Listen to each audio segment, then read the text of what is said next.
Zakweli. Ilona Youssoufa, bonjour. Bonjour Kamar et bonjour à tous. Alors ce matin avec nous sur le plateau, Daniel Martial-Henry, le président du Modem Mayotte, proche de la majorité présidentielle. Bonjour et merci d'être avec nous. Oui, bonjour.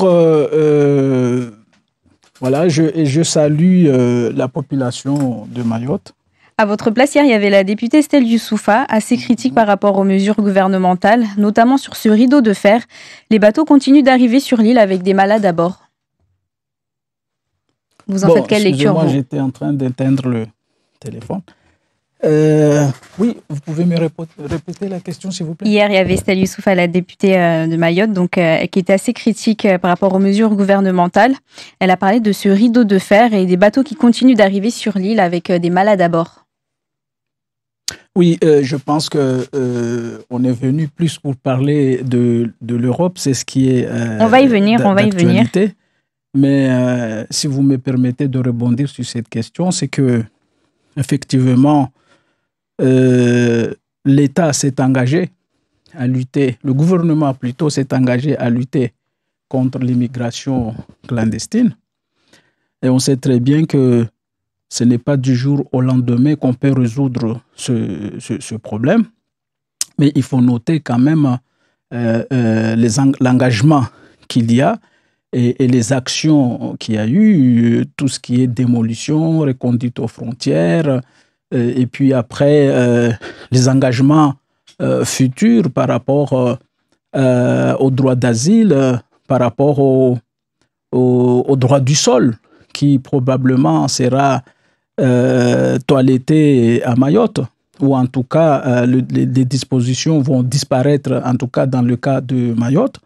Donc ce sont des mesures fortes d'accompagnement de l'État. L'État est très sensible sur la situation de Mayotte, mais quand on dit rideau de fer, c'est une métaphore pour montrer qu'en fait l'État veut vraiment lutter contre l'immigration avec l'opération Mbouchou, l'opération Chikandra. Mais un rideau de fer ne veut pas dire...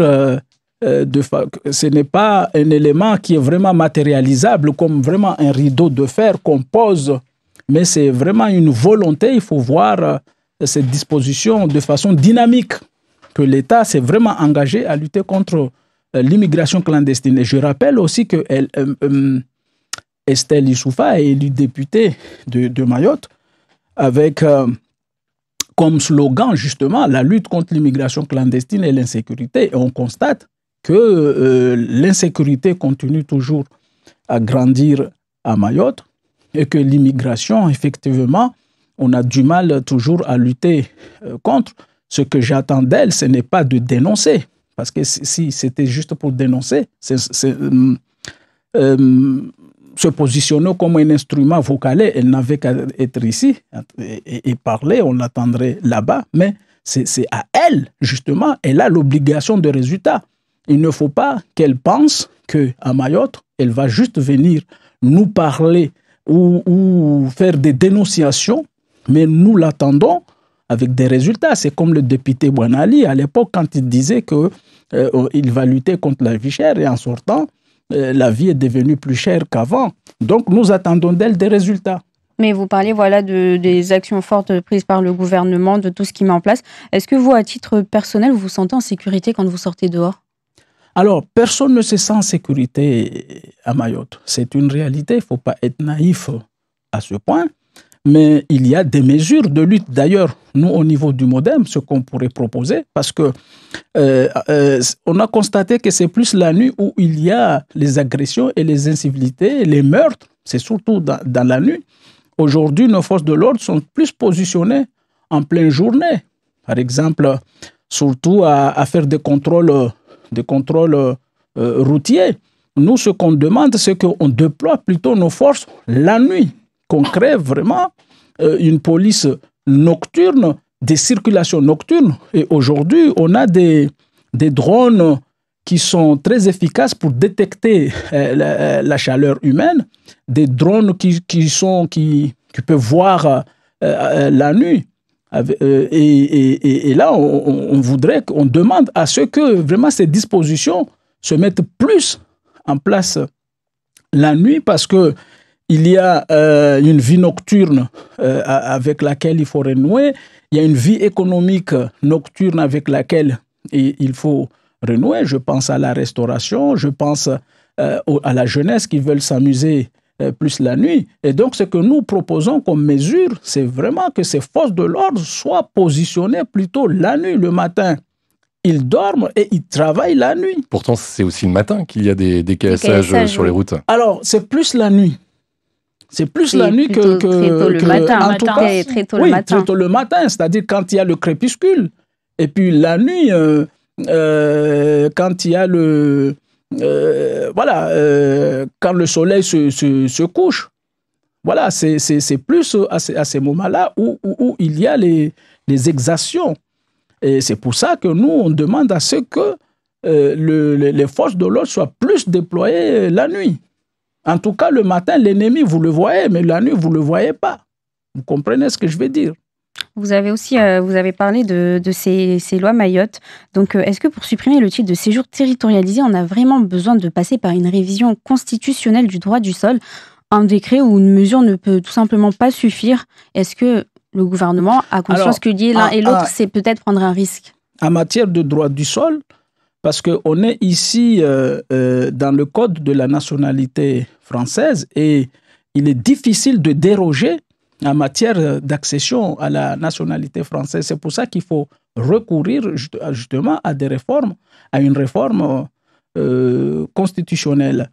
Et là, le gouvernement s'est engagé. C'est vraiment une mesure qui va lutter efficacement contre l'immigration, ou en tout cas qui peut garantir la souveraineté française sur Mayotte.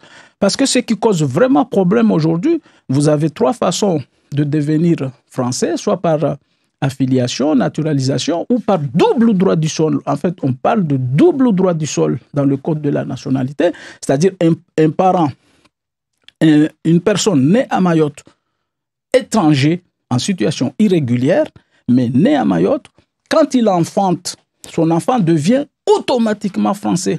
Ce n'est pas le droit du sol qui est intégré dans les dispositions en matière de naturalisation. C'est-à-dire qu'il y a une présomption si la personne est restée à Mayotte, est née à Mayotte, et de 8 ans à 13 ans a vécu à Mayotte, a la présomption de demander la nationalité française. Ce n'est pas comme ça. Mais le principe du double droit du sol, on devient automatiquement français. Quand aujourd'hui, vous savez que la vague d'immigration commence en 2000, ça veut dire qu'aujourd'hui, ces enfants nés de l'immigration qui sont restés à Mayotte ont atteint l'âge adulte, ils commencent à enfanter sur le territoire et leurs enfants deviennent automatiquement français. Nous avons des problèmes avec les Comores. Si on laisse accéder à la nationalité à ces enfants, c'est la souveraineté française sur Mayotte qui est garantie, qui n'est plus garantie. C'est le destin de Mayotte qui n'est plus garanti. Mais vous croyez vraiment que ça va passer? Qu'ils vont réussir à... Eh bien, il faut lutter. En tout cas, ce qui nous concerne le MODEM, nous sommes favorables au niveau national. François Bayrou s'est exprimé sur ce point. Marc Fesneau, ministre de l'Agriculture actuel, s'est exprimé sur ce point. Récemment, il y a une députée MODEM qui était venue ici, qui s'est exprimée sur ce point. Au MODEM, il y a, c'est vrai, certains récalcitrants, mais parce que le MODEM, c'est un parti démocratique, mais la majorité, une très forte majorité soutient cette réforme. Les élections européennes, c'est le 9 juin. Le MODEM est aux côtés donc, du parti de la majorité, aux côtés donc, de Horizon, UDI, Parti radical. La liste, elle est portée par Valérie Ayé. Que vous inspirent ces élections?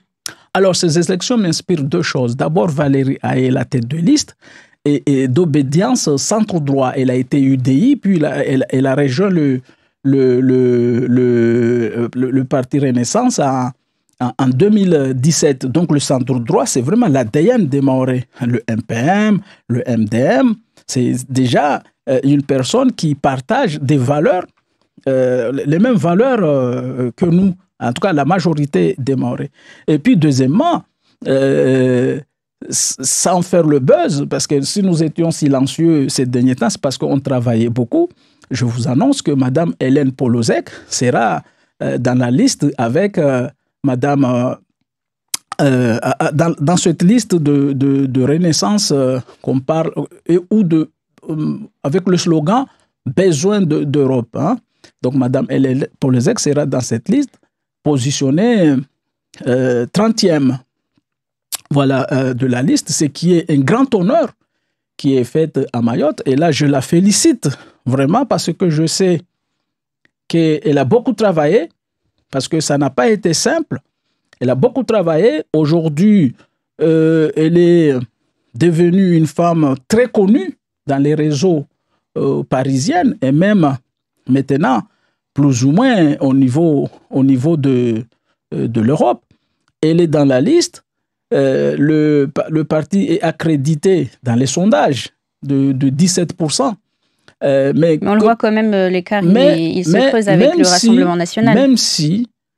Même si potentiellement, peut-être qu'elle ne serait pas députée, mais le fait d'avoir été dans cette même liste, il y a ici une relation morale qui s'établit. Elle est conseillère départementale, elle est dans une liste qui est soutenue par le président de la République. Elle est d'ores et déjà comme le trait d'union entre Mayotte et l'Europe aujourd'hui. C'est pour ça que je demande à la population de Mayotte de la soutenir, parce que 31e de la liste, ça ne s'est jamais produit à Mayotte. Je pense à un moment, avant 2014, je pense, ou 2013, dans les élections européennes, c'était régionalisé. On avait toujours une liste océan Indien, donc il y avait toujours des candidats mahorais, mais depuis que la liste est devenue nationale, je pense qu'il y a eu l'UMP qui avait positionné un candidat, mais au-delà des 70e, alors que là, 30e, ça veut dire on s'approche d'un objectif. Quand je vois qu'elle est là 25 ans, je pense qu'elle peut capitaliser tous ces réseaux, ces relations, et je pense que dans l'avenir, on peut vraiment compter pour elle, parce que moi, quand je le disais déjà que je la voyais bien députée européenne, parce que j'ai beaucoup participé à ces réunions au niveau parisien.